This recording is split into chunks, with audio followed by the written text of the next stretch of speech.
Okay, moving on to Stokes. Uh, Introduction. Remember Turkey. We're in our second sort of non-Arab space here after the Kurds. Um, Geography. Turkey's geography is sort of straddling east and west. Is this old multicultural Ottoman Empire? So Turks have this complicated relationship to minorities. Prior it was Greeks and Armenians and Arabs, and now it's mainly Kurds. These non-Turkish groups. History, modernity, and the non-West. We want to think about post-colonial thought. Remember, um, there are two different versions of modernity. There's a singular European modernity, and then there's an alternative modernity. So this is important that you be able to tell me, go back and make sure you got that McDonald's example down of what's important, right? Because we could make both arguments. We could argue that there's a singular modernity, and that has to do with the where the money goes, who's actually pulling the strings when it comes to how the world works.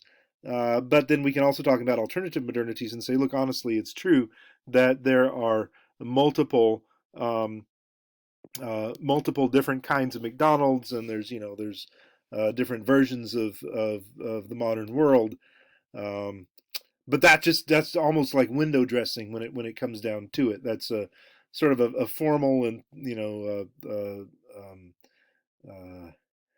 doesn't really have to do with money and exploitation. It has to do with more sort of with domination and symbols and all that. In any case, that's important to know. So go back and check out that stuff if you didn't get it before. Official history: secularism versus Islamism. The Kemal Mustafa Kemal Ataturk set up the country on explicitly anti-Muslim, anti-Islamist um, foundation, but and the military has been the defender of secularism. However, the religious right has used democracy and free trade to make it, these repeated incursions. Um, but unofficially, there's something going on different. There's a cosmopolitanism from below. So there's a relationship between pop music and Islam. Three kinds of music: art music, folkloric music, and pop music. Um, which we can kind of see represented in the three main musicians chosen, where Zeki Müren is more of a sort of an art guy, and Orhan Gençebay is more sort of the folkloric or the regional music um, from the country, and then pop, where Sezen Aksu is more sort of a pop star. Secularism and the public-private dichotomy, that religion should be sort of tucked away in the private practice. You don't talk about it in public. Spaces and places in Istanbul, that was just sort of introducing these performance spaces. Gazino was very important as a site in the 1950s, where rural and urban migrants could come together and create pop music, but then they came more elite and middle class type sites of nostalgia between the 1980s and the present. Uh, his method is sort of just going through here, talking about secular and elite official nationalism, traditional and popular unofficial sectarianism, sectarianism meaning having to do with religion, um, modernist and neoliberal private Islamism going on. So these three songs, Menekşelendi Sular, Bachin Badunya, and Ne Alarson. And then the fourth song is Aziz Istanbul. So the three topics that he's looking at are love and intimacy, um, the global city, uh, neoliberal transformation, and love. Oriental classical music is not harmonic, but instead modal. Remember all the examples we had there just to help you sort of understand what we're looking at. But specifically, remember that there's tetrachords and Rust, Nahawand, and Hijaz were sort of these three tetrachords. And then if you mixed them in weird ways with Rust on the bottom and Rust on the top, then you came to Maqam Rust, the sort of the eight notes in a row up and down. And then Rust plus Nahawand was Suz Dilar, and Rust plus Hijaz was Suznak. Nihavent is Nahawand in Turkish. So there are three singers, Zeki Müren, Orhan Gençebay, and Sezen Aksu. It's important to recognize the gender nature of Zeki Moran. It's a very androgynous, um, very smooth, um, very secular and inoffensive um, presentation. A little bit effeminate, a little bit masculine, but not in your face at all. And then we have Orhan Genshebay, who's got the stash, right? He's got the stance. They said, "Oh, that great stance." He has the mustache. He's singing about, very passionately and sounding all angry, or sounding all sort of that sort of defiant, um, yearning for justice, right? This sort of push really, really hard. That is totally absent. You don't get that at all with Zeki Moran. So just think about that. Think about gender. This is important. Let's see. And then we have, and so Orhan Gencebay's arabesque music, the sort of this country music. He's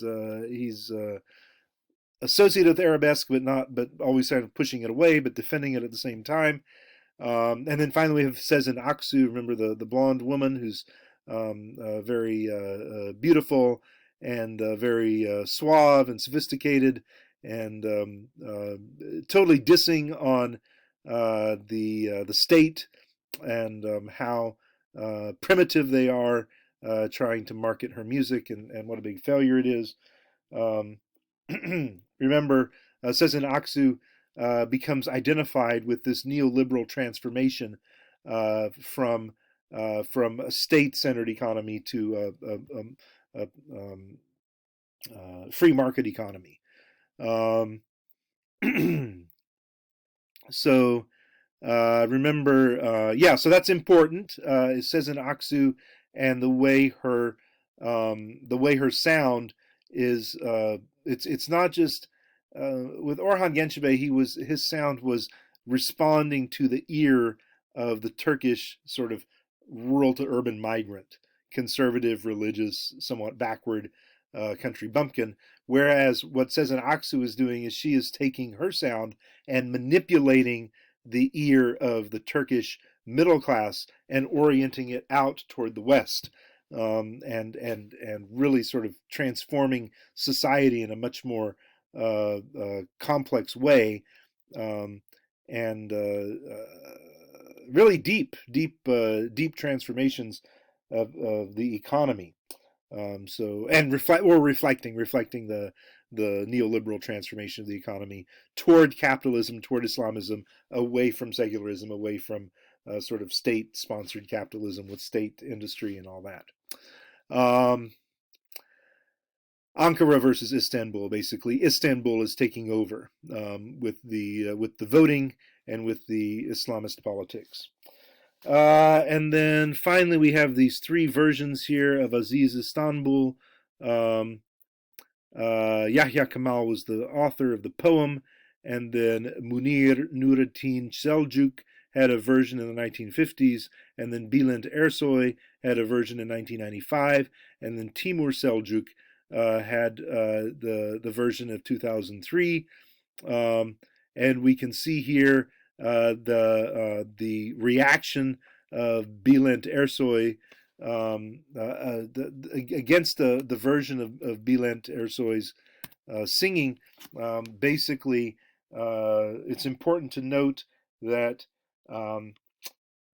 Islamists were offended by Bülent's version, not because Bülent is transgender, but because she is putting the call to prayer, which is a religious text, into a mainstream pop song and playing it on the radio. And that's just totally wrong. The secular leftists hated Bülent Ersoy's version because she was taking a religious text and putting it on the radio where it doesn't belong. The religion should not be on the radio. Religion should be back at home in your private practice. You shouldn't be bringing the call to prayer and doing it in a pop song. Pop song should be secular. Keep religion out. Okay, so they both hate it, but it has nothing to do. This is important. They both hate her, but they don't hate her for her sexual identity, her gender identity. Um, okay, so conversation and circulation. Oh, right. Is Islamist and secular reactions against movement. Music is a way of seeing. So the religious right seems to be taking over Istanbul, and the poor conservative, secular leftists are just out in the cold, and they don't even recognize their country anymore. Um, Okay, so remember the final exam is going to open up Monday morning at 8 a.m. and is going to close Thursday at midnight. Okay, so you will have 4 days to take it: Monday, Tuesday, Wednesday, and Thursday, and then we're done. So this is next week, and I hope you have a great summer, and we'll see you around. Those of you who are graduating, congratulations! You've done something really wonderful. Bye bye.